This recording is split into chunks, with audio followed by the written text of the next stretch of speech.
Bonjour,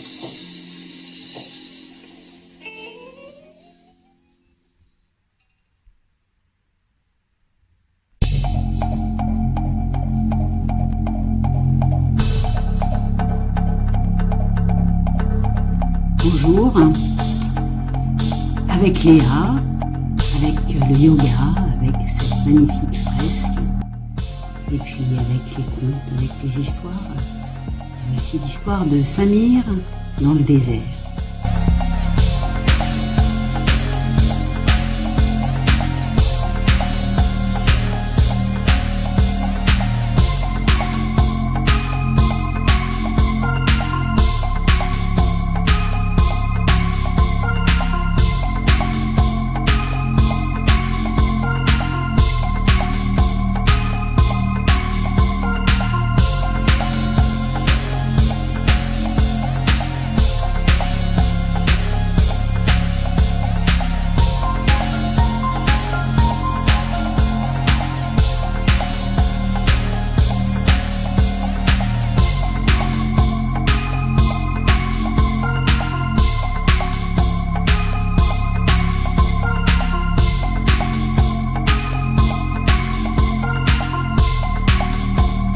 Il était une fois dans un pays bien loin d'ici, un jeune homme prénommé Samir, qui allait bientôt atteindre ses 18 ans.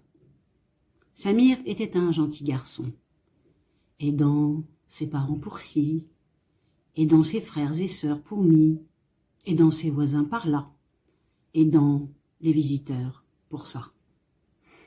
Mais il avait un problème. Oh, au début, ce n'était vraiment pas un gros problème, c'était vraiment une toute petite habitude de rien du tout. Qu'était-ce donc que cette petite habitude de rien du tout? Eh bien, Samir se rongeait les ongles. En grandissant, l'habitude devint un tic, le tic une manie et la manie un grave problème. Dès qu'un ongle se formait, crac, Samir le mordait, le croquait, l'arrachait. Dès qu'une cuticule apparaissait, croc, il grattait avec ses dents, égratignait, râpait. Dès qu'une peau s'étendait, cric, il mordillait, mâchait, rognait, rabiotait. Cric, crac, croc. Pour finir, Samir rongeait ses ongles jusqu'au sang. Un matin, exaspéré, sa mère lui dit ceci. « Samir, ça ne peut plus durer. Il faut que tu cesses. Tes mains sont en sang et tu ne nous es d'aucune utilité pour les travaux agricoles. J'en ai assez. Assez. Stop. Tu vas avoir 18 ans. L'âge de devenir un homme. Tu dois te comporter comme tel. » Étonné, Samir regarda sa mère et vit qu'elle était furieuse. Il comprit qu'il devait réagir.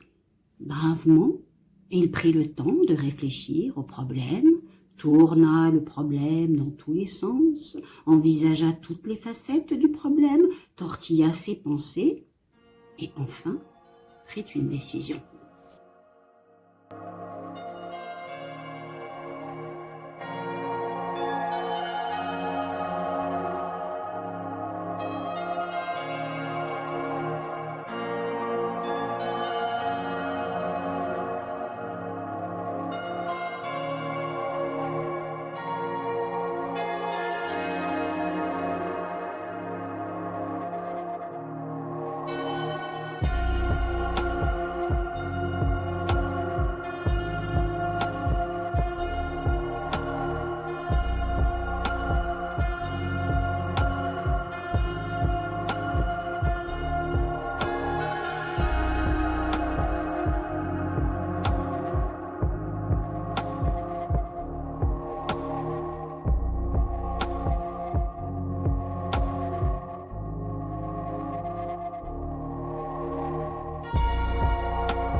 Le lendemain matin, à l'aube, Samir se leva, avala rapidement un petit déjeuner, alla au puits remplir sa gourde d'eau bien fraîche qu'il déposa dans une sorte de petit sac à dos.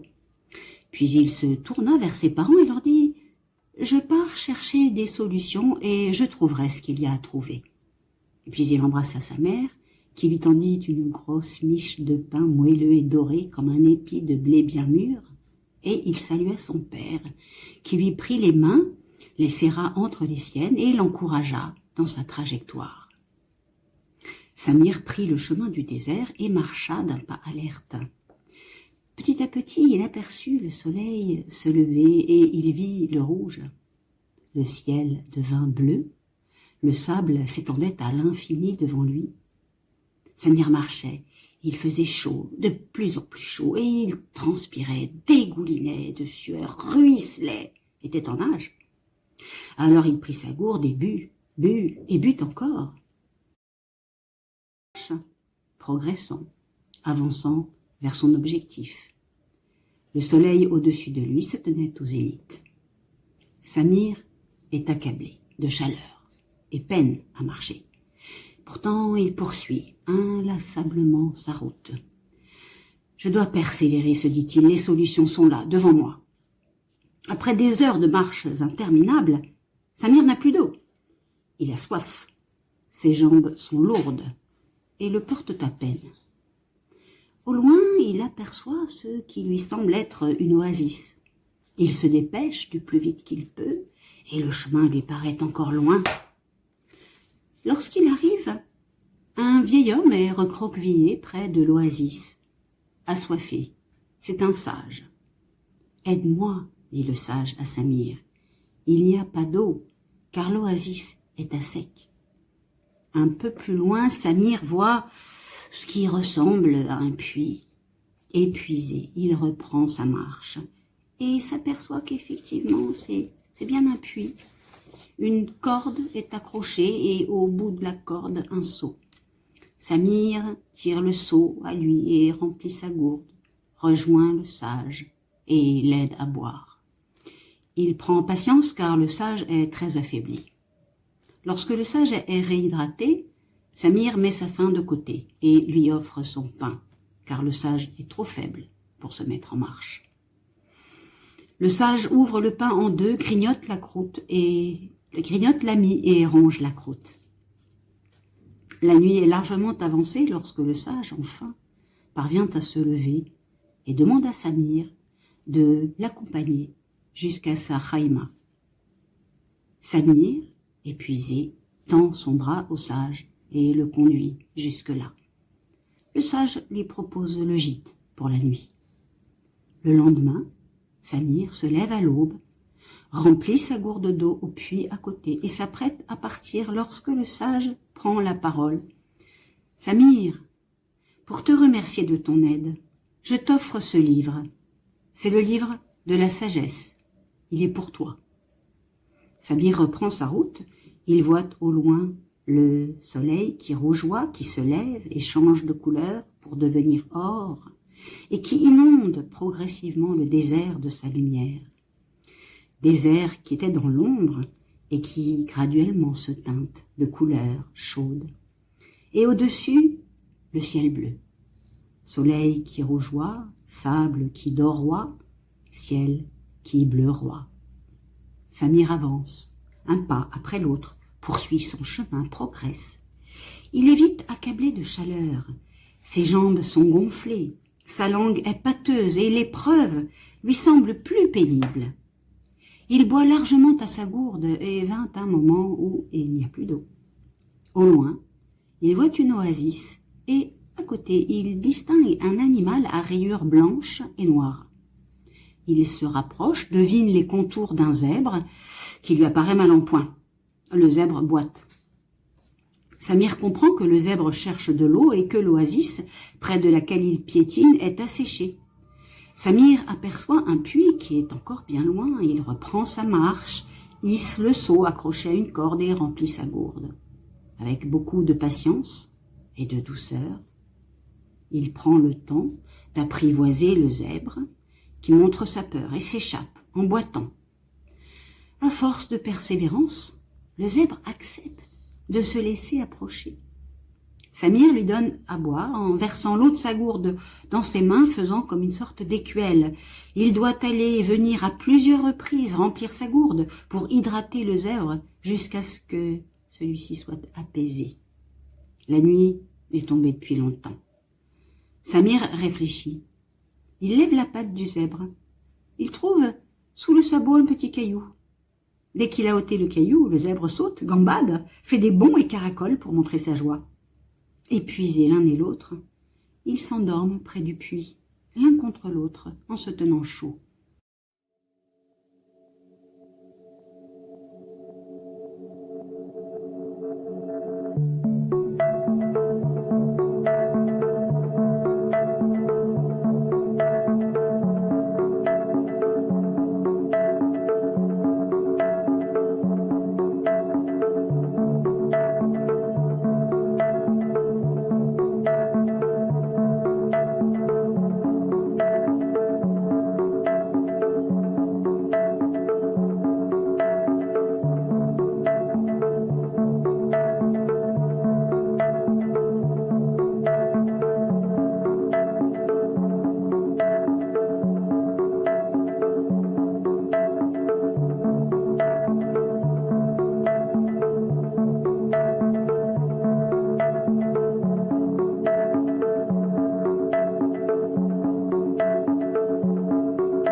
À l'aube, Samir se lève, remplit sa gourde au puits et va pour reprendre sa marche.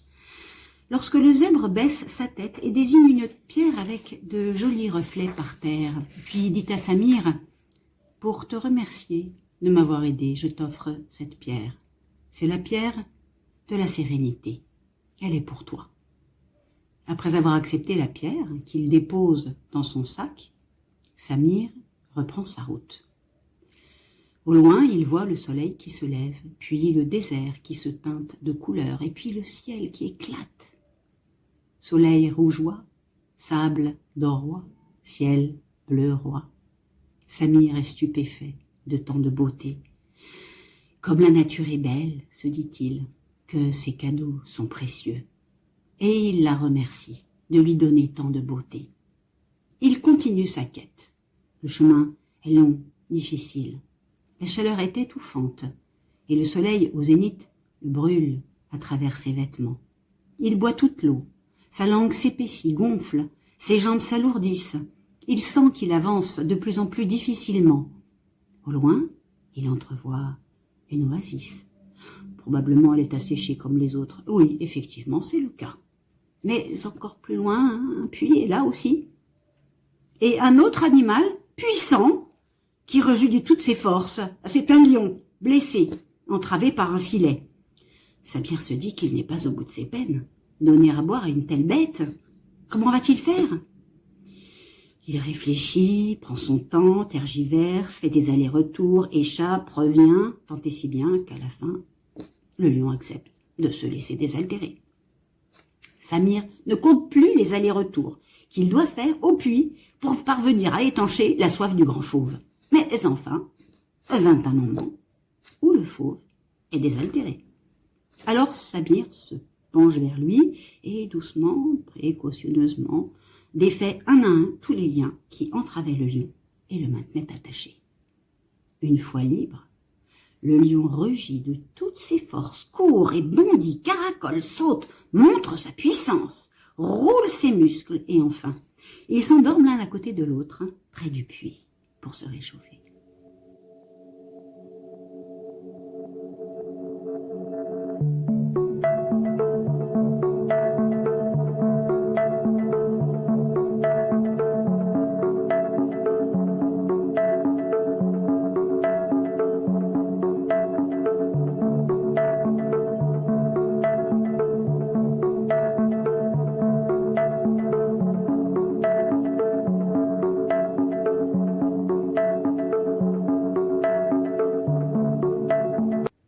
À l'aube, Samir se réveille et il est calme, serein, paisible. Le lion se lève, tend sa tête vers Samir et lui dit « Pour te remercier de m'avoir aidé, je t'offre cette griffe étincelante de blancheur. C'est la griffe du courage. Elle est pour toi. » Samir est ému. Il accepte la griffe et salue le lion. Et puis avec ses 3 trésors, il décide qu'il est temps pour lui de rentrer.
Le jour se lève sur Samir, qui est heureux d'avoir trouvé ses solutions. Il est accueilli par ses parents et surtout sa mère, qui lui demande des comptes. D'une voix apaisée, Samir lui dit « J'ai prié, mère, prié. Donnez-moi la sérénité d'accepter les choses que je ne peux pas changer, le courage de changer celles que je peux, et la sagesse d'en connaître la différence. »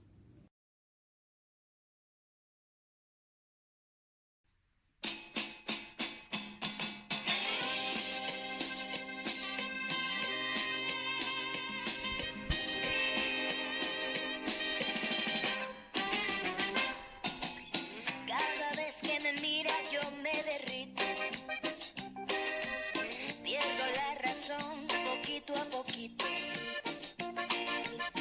pero siento que él tiene un presentimiento, que todo lo que le he dicho no es más que un cuento, y ya no sé qué hacer, me voy a enloquecer, quiero ser su mujer, oh, oh, y ya no sé qué hacer, está el mundo al revés.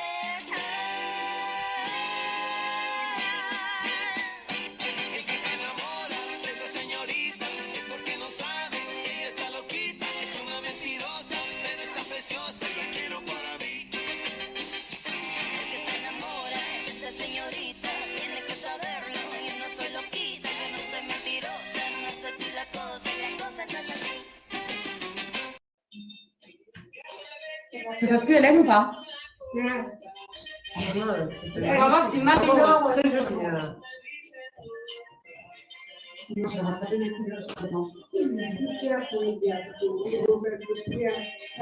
T'as reconnu des mouvements? J'ai une élève ici, une élève présente dans la salle. Hélène.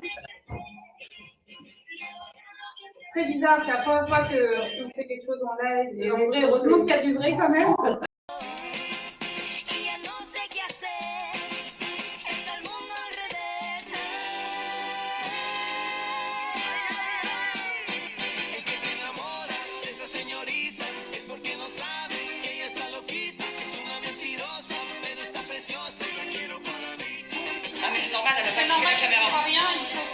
Ah, attends. Tienen que saberlo, soy loquita, que no soy mentirosa. Et là? No sé si la cosa no es... Ah mais c'est normal, elle a pas C'est activé normal, la ça caméra. sert à rien, il faut... Ah, attends. Et là? Yeah!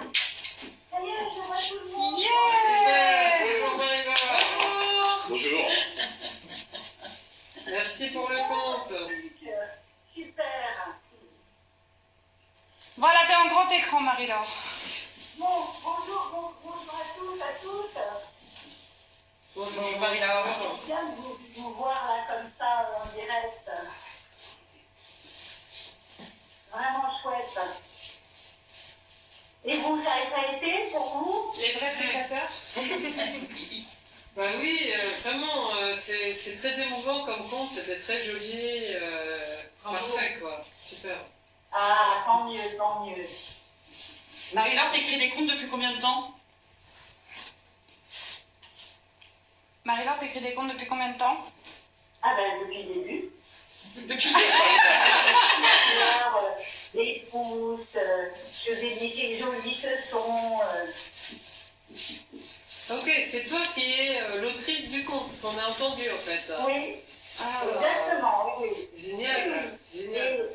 Et il y a une petite histoire en fait, ce conte. En fait, je l'avais écrit pour en faire comme une sorte de petite séance d'hypnose pour des patients un peu psychomanes. Oula. Et puis ensuite, ce petit conte s'est transformé cette séance d'hypnose, on va dire, s'est transformée en petit conte. D'accord. Et donc, j'ai inclus la fameuse prière de la sérénité.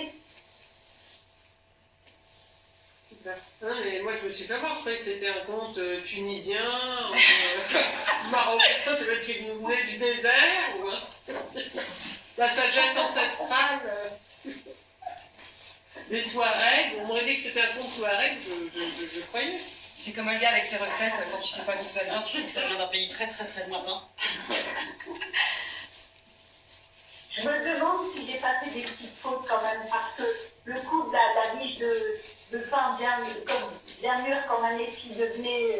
Ah oui, ça doit être un pain du désert, là, les pains plats là, cuits dans le désert, ouais. Mais en tout cas, moi, ça m'a donné envie de re-ranger mes ongles.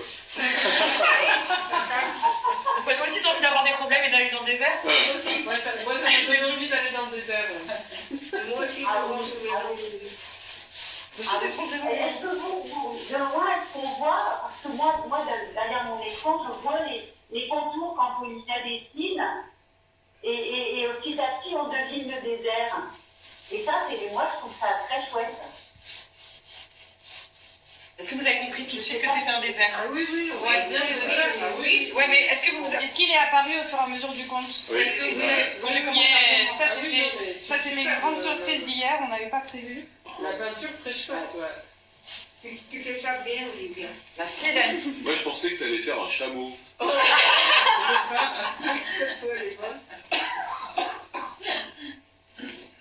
Ah, c'est des chouettes petits moments, ça. Bon, alors, je ne vous vois pas tous très bien. Ici. Mais bon, je suis là. Bah nous on te voit très bien. Et c'est quand même magique, cette histoire. Hein. Vous êtes en Bretagne, moi je suis à Paris, et on peut dialoguer. C'est Voilà, pas tout à C'est fait incroyable. C'est incroyable. Ouais, Bon, bah, voilà. Encore fait couler. et puis je te voyais bien, Léa, c'est bien de voir les mouvements comme ça, c'est chouette. C'est mieux que en bibendum.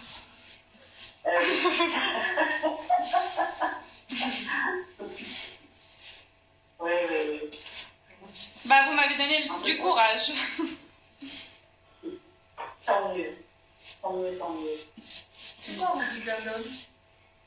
C'est le bonhomme Michelin. Ouais, mais ça veut dire. Parce que les premières répétitions, je voulais me mettre avec une combinaison. Et puis, je voulais aussi faire un clin d'œil de soutien au collectif des masques blancs, aussi avec ça. Ok. Et puis finalement, visuellement, c'était moche. Et puis les masques blancs, on ne savait pas si c'était intéressant de le mettre sur un live, mais en tout cas, voilà, j'en parle. Collectif des masques blancs que je soutiens. Ok. Et voilà, du coup, je me suis... collectif. C'est un collectif, tu tapes sur YouTube et tu verras leurs vidéos. Ils marchent dans les villes pour essayer de discuter de ce qu'on vit en ce moment et des masques et des règles. Et voilà.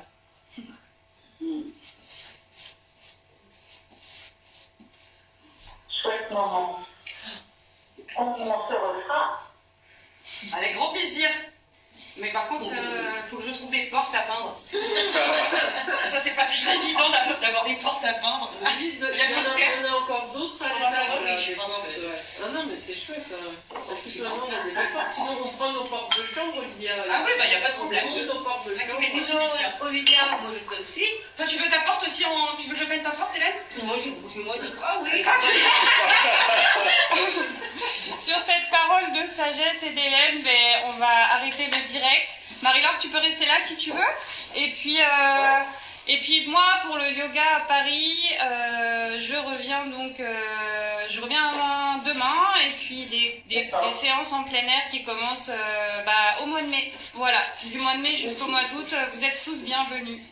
Merci. Merci à tous. Merci. Au revoir et merci.